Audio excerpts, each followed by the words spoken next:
साथियों नमस्कार। कृषि बाजार भरतपुर से मैं हरपाल सिंह। साथियों चर्चा करेंगे ग्वार के बारे में, लेकिन आज की चर्चा थंबनेल के आधार पर शायराना अंदाज में करेंगे, क्योंकि हमारे एक सब्सक्राइबर ने बड़ा दुखता हुआ शेर भेजा है और उसका जवाब देना भी बनता है। लेकिन उससे पहले आप सभी से वही अनुरोध कि जो भी साथी हमारे चैनल पर नए हैं वो हमें लाइक, सब्सक्राइब और शेयर भी कर सकते हैं।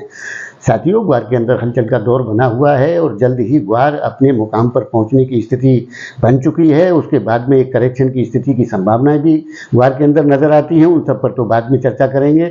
लेकिन जिस प्रकार के एक सब्सक्राइबर ने पूछा कि ताऊ ये बताओ ग्वार और ग्वारा में फ़र्क क्या है, तो हमने कहा हिंदुस्तान और पाकिस्तान, 90% हिंदुस्तान में, 10% पाकिस्तान में, और पाकिस्तान का जो 10% उत्पादन है वो चाइना चला जाता है और वहाँ से रिफाइन होकर के भारत के ग्वार के साथ उसका कंपटीशन होता है। लेकिन उसने कहा ग्वार के नाम का अंतर समझाओ।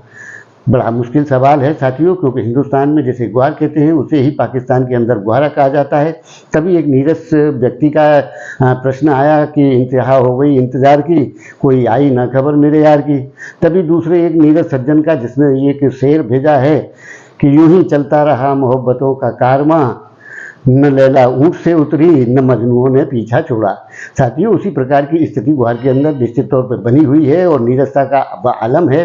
साथियों उससे अब जाग जाना चाहिए, क्योंकि उसके बाद में फिर वो भी स्थिति आती है, क्योंकि इसे ग्वार कहते हैं, जिसे हम अपनी भाषा में कभी सफ़ेद नागिन भी कहते हैं। तो उसका जवाब वही है कि कारवां गुजर गया हम गुबार देखते रहे। कहीं ऐसा न हो कि हमसे वो चूक हो जाए और हम बाद में उस तरीके से पछताते रहें। तो साथियों आज का संदेश सिर्फ इतना ही था। तो आपकी क्या राय है इस विषय में, आप अपना कमेंट माध्यम से अपनी राय दे सकते हैं। तब तक के लिए धन्यवाद।